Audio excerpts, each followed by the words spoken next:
JBNN will keep you informed. I'm Michelle Jones, and in the news, man killed, 2 students among 4 injured in shooting at JDF Kingston checkpoint. A man was killed and at least 4 other people, including 2 female students, injured during a shooting involving members of the security forces in the vicinity of an army checkpoint in downtown Kingston last night.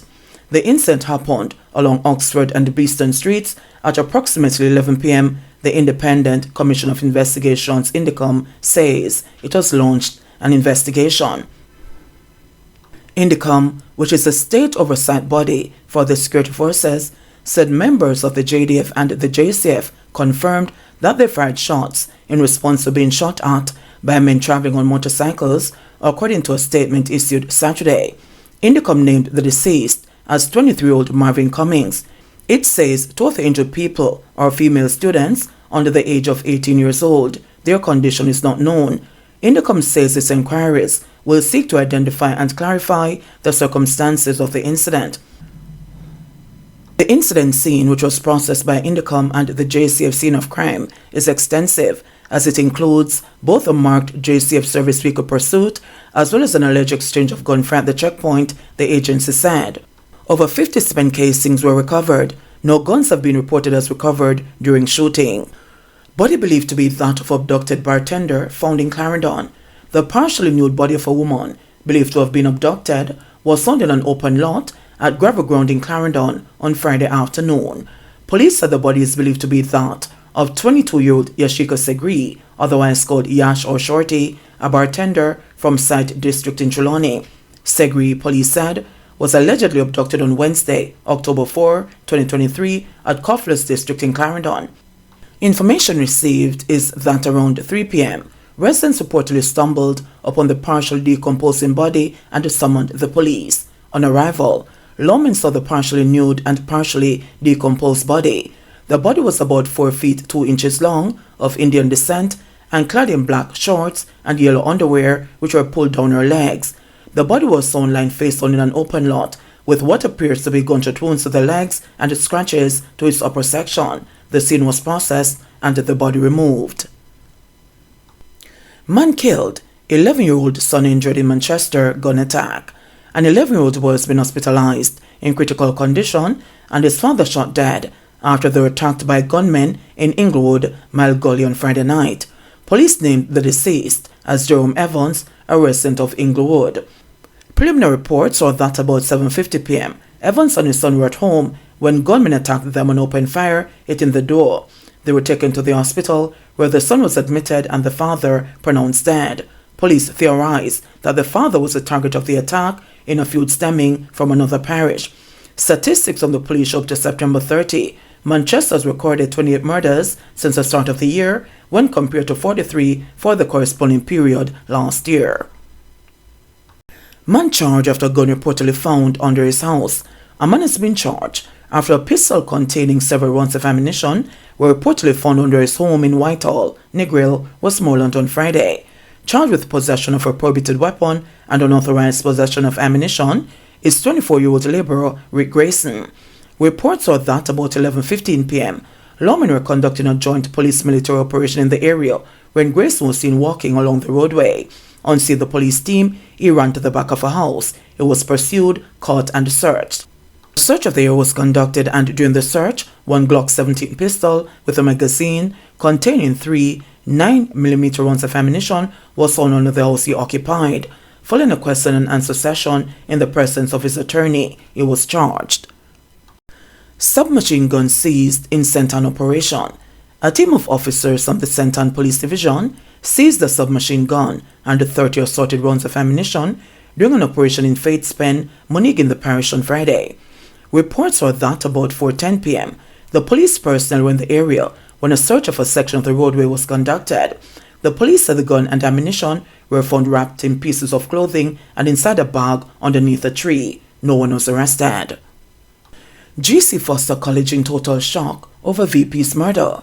Friday shooting death of Gibbs Williams, Vice Principal of GC Foster College of Physical Education and Sport, has left the school community and cricket fraternity in shock and mourning. The 55-year-old Williams was a prominent figure in Jamaica and West Indies cricket, was fatally shot about 12:30 p.m. at a medical facility in Portmore, St. Catherine. According to reports, Williams had visited the Portmore Hospital complex to attend to a medical procedure. However, tragedy struck while he was returning to his car in the parking lot as armed assailants launched a sudden and deadly attack, opening gunfire with chilling precision. The tertiary institution's administrator was struck in the chest, leaving him severely wounded. In a desperate attempt to seek refuge and aid, Williams managed to run back inside the medical facility where he reportedly collapsed. Swift medical attention was initiated and he was then transported to the nearby Spanish Town Hospital where he was pronounced dead shortly after arrival. GC Foster College Principal Maurice Wilson was in shock and at a loss for words when contacted for a reaction. "I need time. I'm in no mood to speak now. We're in total shock," he said. Senior Superintendent of Police Christopher Phillips, who oversees the St. Catherine South Police Division, said they are moving to bring the criminals to justice. "As it is now, we have ruled out robbery as the motive and we are following some strong leads," he told the media. Phillips, who visited the college after the incident, described the mood as somber. Williams has been serving Jamaica's cricket for years as the strength and fitness coach of the senior men's outfit. He recently served as manager of the West Indies under-19 cricket team on his tour of Sri Lanka. Commenting on Instagram, former West Indies and Jamaica cricketer Wavell Hines remembered Williams for service to his family, cricket clubs, school and Jamaica and West Indies cricket. "Thanks for being a decent human being. You will surely be missed, but your legacy will certainly live on," Hines said. Education Minister Favour Williams, commenting on X, formerly Twitter, said news of the shooting has left all of us stunned and shocked beyond words. "It is a very sad day for GC Foster," she noted. Meanwhile, the school community and the wider sporting fraternity are left grappling with the loss of a beloved figure who dedicated his life to the development of cricket. Yesterday's incident was the third gun attack on an educator or school administrator in less than a week. It followed Thursday's attack on a St. Andrew principal who escaped injury and last weekend's shooting of a trainee teacher also in St. Andrew. Up to September 30, the St. Catherine South Police Division had recorded 77 murders for this year, a fall from the 97 of the corresponding period in 2022. St. Catherine businessman accused of robbing and shooting truck driver in St. Ann. A 38-year-old businessman has been accused of robbing a truck driver of his vehicle and cash before shooting and wounding the man in Monique, St. Ann in August. Marvin Robinson of Rosal District, Linstead, St. Catherine, has been charged with robbery with aggravation, wounding with intent, and the use of a prohibited weapon. Reports from the Sentence Bay police saw that about 1:15 p.m., Robinson and another man held up and robbed the truck driver who went to deliver goods. Approximately $35,000 was reportedly stolen from the driver along with his Isuzu motor truck. Robinson and his accomplice reportedly also opened gunfire, hitting the truck driver. The police were alerted and the truck driver was taken to hospital where he was treated. Investigations led to the arrest and charge of Robinson. His accomplice is currently being sought by the police. Witness says Beachy South offered $3 million to murder his wife after begging for work. The convicted fisherman, who said he was contracted by 68-year-old Everton Beachy South McDonald to murder his wife, has testified that he was offered the job after begging for work in the businessman's supermarket. McDonald and his co-accused Oscar Barnes are currently on trial for the murder of his wife, Tonya, a 32-year-old businesswoman, in July 2020. Denverlin Minot, otherwise called Boblo, told the Home Circuit Court on Thursday morning that on his second meeting with Beachy, he asked him for a job to offload goods from delivery trucks. However, he said McDonald replied, "Me have a better work for you." That just when him take out a phone from his pocket, he then go onto his phone and show me a lady on the phone and say, "Me want her dead," recounted Minot, who is a witness for the prosecution. Minot, who said he had never seen the woman before, testified that he told Beachy that he could not carry out the act as he had never killed before. However, the Portland businessman demanded a price. He said, "As a big man, me can't do it. I don't know how to do them thing there," the witness testified.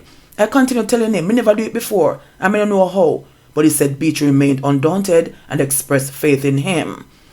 Him said, "Come on man, me know you can do it, you're a professional," the witness recalled. He said Beachy offered $3 million, to which he agreed. Minot, who is serving 19 years and 10 months of murder, broke down in tears as he gave his testimony, forcing a short break. Minot appeared to be in deep emotional distress as he turned his face to the wall before covering it and placing his head on the witness box. The judge, in taking the break, told him to drink some water and try to compose himself. The now incarcerated fisherman testified that Beachy Stout, after contracting him to murder his wife, then introduced her to him, claiming she wanted a gun to kill the man who had murdered her father. But, in an interesting twist, the witness said that Beachy Stout also told him, "No one in both be kill Miss McFadder, and him do it." Bobby said that McDonald and his wife came to visit him at his home, and after the introduction, McDonald told him of his wife's desire. During that encounter, the witness said Beachy said that true she attacked and told him that the man in question was living in Buffby in his house and offered to show Minot where the man lived. According to him, Tonya told him she would give him $1 million to kill her father's murderer.